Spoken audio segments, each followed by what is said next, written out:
നമസ്കാരം. ഉപനിഷത്ത് സെഷനിലേക്ക് വീണ്ടും ഏവർക്കും സ്വാഗതം. നമുക്ക് ആദ്യം മെഡിറ്റേഷൻ ചെയ്യാം. കണ്ണുകൾ അടച്ച് ശാന്തമായിരിക്കും. ഭൂമി മാതാവിനോടും സർവചരാചരങ്ങളോടും അന്തരീക്ഷത്തോടും കൃതജ്ഞത രേഖപ്പെടുത്തും. ഭൂമി മാതാവിൽ നിന്നുമുള്ള ഹീലിംഗ് എനർജി കാലുകളിലൂടെ പ്രവേശിച്ച് ശരീരം മുഴുവൻ വ്യാപിക്കുന്നതായും ശരീരത്തിലെ എല്ലാ ഭാഗങ്ങളെയും എല്ലാ കോശങ്ങളെയും റിലാക്സ് ചെയ്യാൻ സഹായിക്കുന്നതായും അനുഭവിക്കും.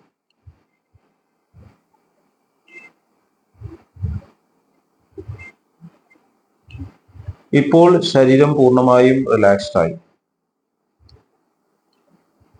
ഈ റിലാക്സേഷൻ ഹൃദയത്തിൽ അനുഭവിക്കും. ശ്വാസം ദീർഘമായി ഉള്ളിലേക്ക് എടുക്കൂ. ഹൃദയത്തിൽ സ്നേഹം നിറയുന്നതായി അനുഭവിക്കൂ. ശ്വാസം പുറത്തേക്ക് വിടുമ്പോൾ സ്നേഹം പ്രപഞ്ചം മുഴുവൻ വ്യാപിക്കുന്നതായും അനുഭവിക്കൂ. ഹൃദയത്തിൽ കുടികൊള്ളുന്ന സ്നേഹത്തിന്റെ സ്രോതസ്സിൽ നിന്നും ഉദ്ഭവിക്കുന്ന ദിവ്യപ്രകാശം മനസ്സിനെ ആകർഷിക്കുന്നതായി അനുഭവിക്കൂ. ആ ദിവ്യപ്രകാശത്തിൽ ധ്യാനം ആരംഭിക്കൂ. മനസ്സിൽ ചിന്തകൾ വരുന്നുണ്ടെങ്കിൽ മൃദുവായി അവയെ അവഗണിക്കുക. ദിവ്യപ്രകാശത്തിൽ ധ്യാനം തുടരുക. Please start meditation.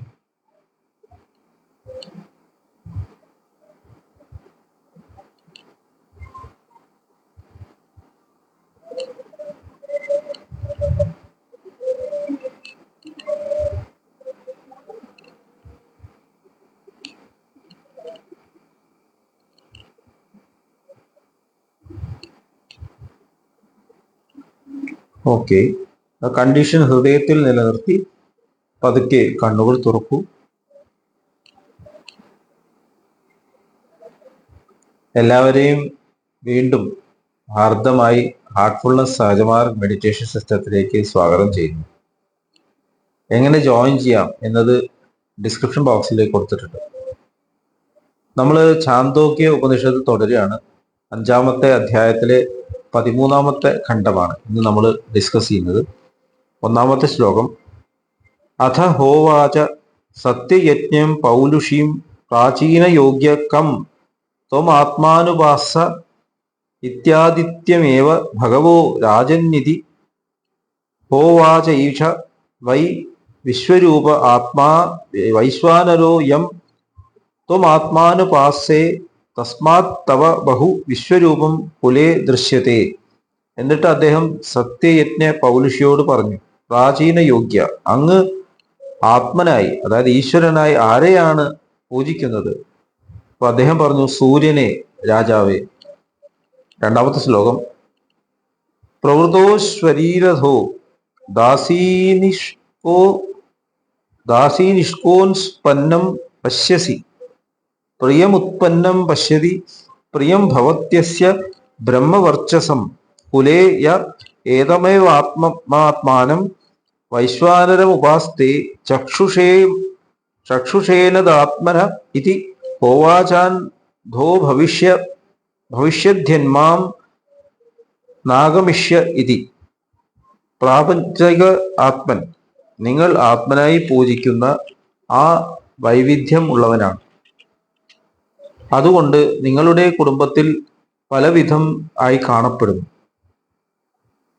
ഒരു പെൺ ഗോവർ കഴുത വലിക്കുന്ന രഥം, ഒരു പെൺ സേവിക സ്വർണ്ണാഭരണം. നിങ്ങൾ ഭക്ഷണം കഴിക്കുന്നു, സന്തോഷം നൽകുന്നത് കാണുന്നു. അദ്ദേഹം ഭക്ഷണം കഴിക്കുന്നു, സന്തോഷം നൽകുന്നത് കാണുന്നു. അദ്ദേഹത്തിന്റെ കുടുംബത്തിൽ പരിശുദ്ധ ജ്ഞാനത്തിന്റെ പ്രാഗൽഭ്യം ഉണ്ട്. അങ്ങനെ ആത്മനെ പൂജിക്കുന്നവന്. പക്ഷേ അത് ആത്മന്റെ ഒരു കണ്ണാണ്. നിങ്ങൾ അന്ധനായിട്ടുണ്ടാവും എൻ്റെ അടുത്ത് വന്നില്ലെങ്കിൽ. അദ്ദേഹം പറയാണ്. അപ്പൊ നമ്മള് ഫാമിലിയിൽ അധിഷ്ഠിതമായിട്ടാണ് ആധ്യാത്മിക പുരോഗതി നേടാൻ സാധിക്കുള്ളൂ എന്ന് ലാലാജി മഹാരാജ് പറഞ്ഞു. House is a field to learn love and sacrifice. നമ്മുടെ കുടുംബം ശരിക്കൊരു പ്രപഞ്ചം തന്നെയാണ്. നമ്മൾ ജനിക്കുമ്പോൾ ചൂസ് ചെയ്തിട്ടാണ് ജനിക്കുന്നത്.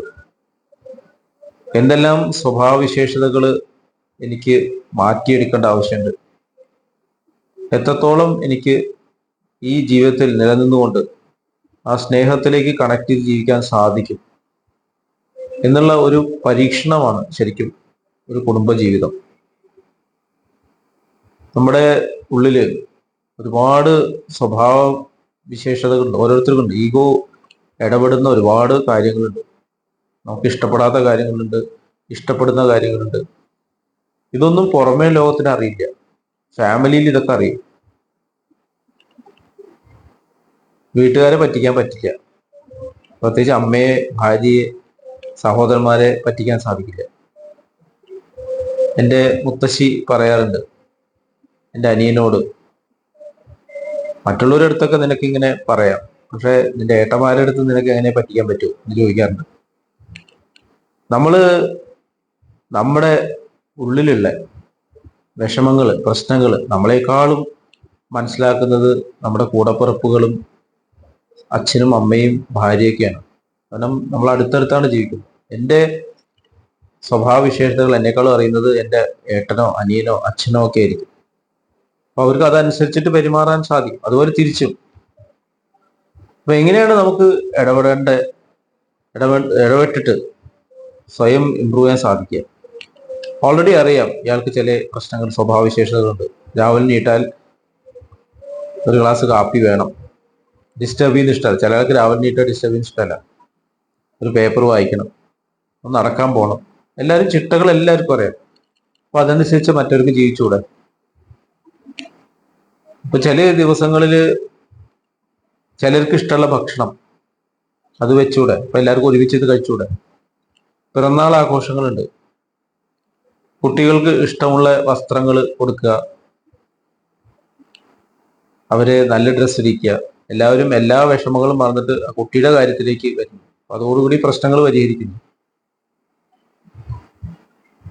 പക്ഷെ അങ്ങനെയല്ല കാണുന്നത്.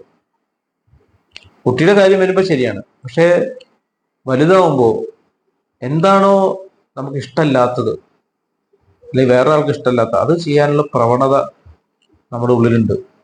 സന്ദേശം എന്നുള്ളൊരു സിനിമയുണ്ട്, വളരെ പ്രസിദ്ധമായിട്ട് സിനിമയാണ്. ശ്രീനിവാസനും ജയറാമുമാണ് രണ്ട് പ്രധാന കഥാപാത്രങ്ങൾ. തിലകൻ അച്ഛൻ, കവിയൂർ പൊന്നമ്മ അമ്മ. ഒരാള് ഒരു പാർട്ടിയാണ്, മറ്റയാൾ വേറെ പൊളിറ്റിക്കൽ പാർട്ടിയാണ്. അപ്പൊ എന്താണോ ഏട്ടന് ഇഷ്ടമല്ലാത്തത് അത് അനിയൻ പറയും, അനിയൻ എന്താണോ ഇഷ്ടമില്ലാത്തത് അത് ഏട്ടൻ പറയും. അറിയാം അവനത് ഇഷ്ടമല്ല, ആ ടോപ്പിക് എടുക്കാതിരുന്നൂടെ? നമ്മളൊരു യാത്ര ചെയ്യുകയാണെന്ന് ആലോചിച്ച് നോക്കും. യാത്ര ചെയ്യുമ്പോൾ എല്ലാവർക്കും സന്തോഷം നൽകുന്ന ടോപ്പിക്സ് സംസാരിച്ചോളൂ. ആ സമയത്ത് രാഷ്ട്രീയം പറയുക, മതപരമായിട്ട് കാര്യങ്ങൾ പറയുക, യാത്ര മുഴുവൻ ഡിസ്റ്റർബ്ഡ് ആകും എത്തുന്നത് വരെ. എനിക്ക് അനുഭവം ഉണ്ടത്. അവസാനം നമ്മൾ ജോലി സ്ഥലത്തെത്തുമ്പോൾ വയ്യാതെയാവും.